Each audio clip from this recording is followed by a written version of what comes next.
और आइए बात करते हैं यूपी के बहराइच की, क्योंकि यहाँ पर बस अब एक ही दुश्मन बचा है, लेकिन दुश्मन की चुनौतियां दोगुनी हो गई हैं। बिल्कुल, लूना और 4 भेड़ियों के पकड़े जाने के बाद अल्फा यानी भेड़ियों का सरदार और घातक हो चुका है और अब उसने हमले का एक पैटर्न भी चेंज करके दिखाया है। ये जो लंगड़ा भेड़िया है अब सीधे सर पर वार कर रहा है। देखिए अल्फा के इंतकाम की इनसाइड स्टोरी।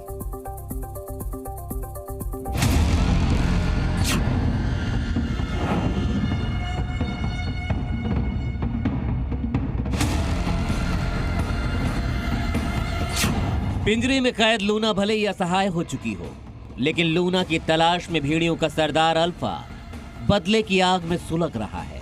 लूना के ट्रैप होने के बाद से अल्फा का एक ही मकसद है, इंतकाम, इंतकाम और सिर्फ इंतकाम।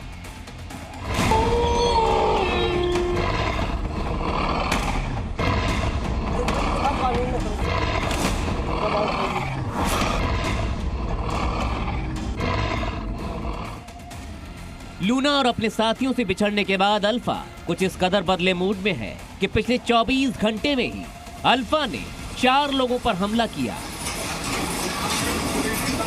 और उसका जीता जागता सबूत है बहराइच की मैकुपुरवा में 11 साल की बच्ची पर हुआ यह हमला। जब से अल्फा की जो साथी थी लूना, उसको जब से अल्फा से अलग हुई, उसके बाद से लगातार बहराइच में भेड़िया हमला कर रहा है, अल्फा हमला कर रहा है, चौथा हमला। बताया जा रहा कि परसों शाम लूना अल्फा के झुंड से अलग हो गई थी। इसके बाद वन विभाग की टीम ने इसे कुछ ही घंटों में पकड़ लिया, लेकिन अब झुंड से लूना के बिछड़ने के बाद अल्फा और ज्यादा आक्रामक हो गया है, यानी खतरा और बढ़ गया है। जिस तरह से लगातार लूना के पकड़े जाने के बाद अल्फा लगातार हमला कर रहा है, तो उससे बहुत बुरी स्थिति होने की उम्मीद लगातार वैज्ञानिक और विशेषज्ञ लगातार जता रहे हैं। बदले की आग में जल रहे अल्फा की रात को गश्त लगाते हुए तस्वीर जी न्यूज के कैमरे में कैद हुई है, जिसमें वो सड़क के एक कोने से दूसरे कोने पर चहलकदमी करता दिखाई दे रहा है। बेचैन है, परेशान है और इधर उधर घूम रहा है, लेकिन अब वो कैमरे को भी पहचान गया है। पीड़ितों के नाम तो अलग अलग होते ही हैं, लेकिन अल्फा ने अब हमले का पैटर्न भी बदल दिया है। हमले करने का नया ट्रेंड ये है कि अभी तक वो इंसानों की गर्दन पकड़ के हमला करता था, लेकिन अब इंसानों के ऊपर वो जो हमला कर रहा है उसमें अपने हाथों का प्रयोग गर्दन के ऊपर कर रहा है और सीधे सर के ऊपर हमला कर रहा है। इसीलिए जितने भी अब नए पीड़ित सामने आ रहे हैं, उन सभी के दांतों के निशान सर के पास हैं। अल्फा इतना शातिर है कि 16 घंटे तक तलाश के बाद भी वन विभाग के हाथ नहीं लगा है, ड्रोन की जद में भी नहीं आया, लेकिन गांव वाले अब खुद भी अल्फा को लेकर तैयार हो रहे हैं, क्योंकि सुरक्षा ही सबसे बड़ा बचाव है।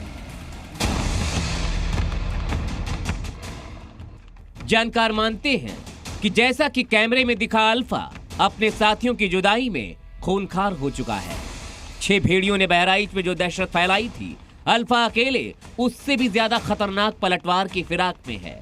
इलाके में अल्फा के खौफ में जी रहे लोग उसके पकड़े जाने की दुआ कर रहे हैं, वरना बदले की आग में झुलसता अल्फा अभी न जाने कितने और लोगों पर हमले की फिराक में बैठा होगा। बहराइच से शिवांक मिश्रा के साथ ब्यूरो रिपोर्ट, जी मीडिया। तो बहराइच में आदमखोर अल्फा के अटैक के बीच क्या आपने ये गौर किया कि जो भेड़िए पहले हर 5 में हमला कर रहे थे झुंड में, वहीं बीते 2 दिन से उनके पैटर्न में बदलाव हुआ है। अल्फा ने अब 4 लोगों को निशाना बना लिया है। ये अकेला भेड़िया अपने पार्टनर का बदला लेने की तैयारी कर रहा है। अपने झुंड से बिछड़ा हुआ ये भेड़िया अब आगे क्या करेगा ये कोई नहीं जानता है, क्योंकि झुंड में रहने वाला ये अल्फा अब और भी ज्यादा खूंखार हो गया है।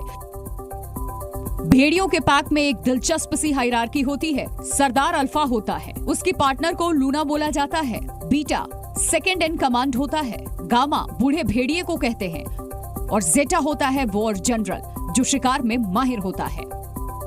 बहराइच में भेड़ियों के इस झुंड को लेकर यह कहा जाता है कि अल्फा के अलावा बीटा, गामा, जीटा को पहले ही पकड़ लिया गया था, लेकिन लूना के पकड़े जाने के बाद अब अल्फा लोन वुल्फ अटैक पर आमादा हो गया है। और इसी का नतीजा है कि 2 दिन में 4 हमले कर दिए और बीती रात भी उसने एक बच्चे की गर्दन पर वार किया। वन विभाग के लिए अब सबसे बड़ी चुनौती है अल्फा को पकड़ना। वन विभाग की माने तो अब बस एक ही भेड़िए को पकड़ना बाकी है। चाहे पगमार्ग से हो, चाहे डायरेक्ट साइटिंग में हो, चाहे थर्मल ड्रोन में आए हों, इसमें एक भेड़िया भी बचा हुआ है जो जिसकी पुष्टि है। दावा किया जा रहा है कि जिस तरह से 5 भेड़ियों को पकड़ लिया गया है उसी तरह से अल्फा भी दबोच लिया जाएगा। लेकिन जब तक वो दिन नहीं आता तब तक हर रात बहराइच पर भारी है। जी न्यूज़।